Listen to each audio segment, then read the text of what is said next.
राधे राधे भक्तजन, भगवत गीता के 7वें अध्याय से भगवत ज्ञान आपके सामने प्रस्तुत करने जा रही हूँ, तो आप इसे ध्यानपूर्वक सुने।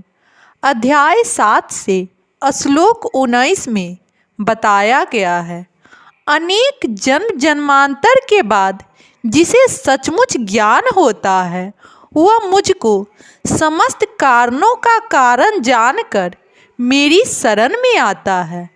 ऐसा महात्मा अत्यंत दुर्लभ होता है। अब इस श्लोक का विस्तार में अध्ययन हुआ है। भक्ति या दिव्य अनुष्ठानों को करता हुआ जीव अनेक जन्मों के पश्चात इस दिव्य ज्ञान को प्राप्त कर सकता है। आत्म साक्षात्कार का चरण लक्ष्य श्री भगवान है।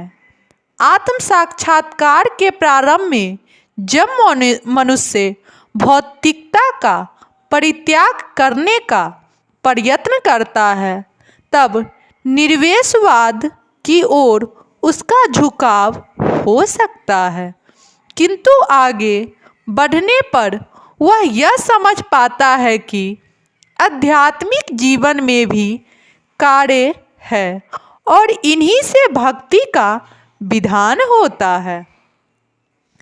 इसकी अनुभूति होने पर वह भगवान के प्रति आसक्त हो जाता है और उनकी शरण ग्रहण कर लेता है। इस अवसर पर वह समझ सकता है कि श्री कृष्ण की कृपा ही सर्वस्व है, वे ही सब कारणों के कारण हैं और यह जगत उनके स्वतंत्र नहीं है। वह इस भौतिक जगत को आध्यात्मिक विविधताओं का विकृति प्रतिबिंब मानता है और अनुभव करता है कि प्रत्येक वस्तु का परमेश्वर कृष्ण से संबंध है। इस प्रकार वह प्रत्येक वस्तु को वासुदेव श्री कृष्ण से संबंधित समझता है।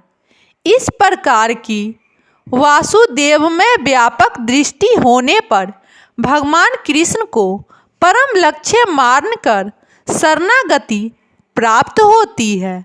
ऐसे शरणागत महात्मा दुर्लभ है। इस श्लोक की सुंदर व्याख्या श्वेतांबर उपनिषद से मिलती है।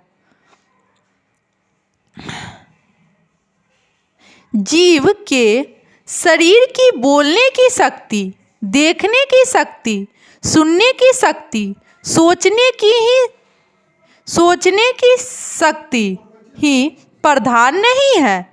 समस्त कार्यों का केंद्र बिंदु तो यह जीवन मतलब प्राण है।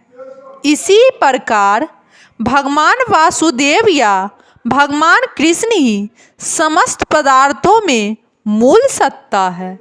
इस देह में बोलने, देखने, सुनने तथा सोचने आदि की शक्तियाँ हैं, किंतु यदि वे भगवान से संबंधित न हो तो सभी व्यर्थ है।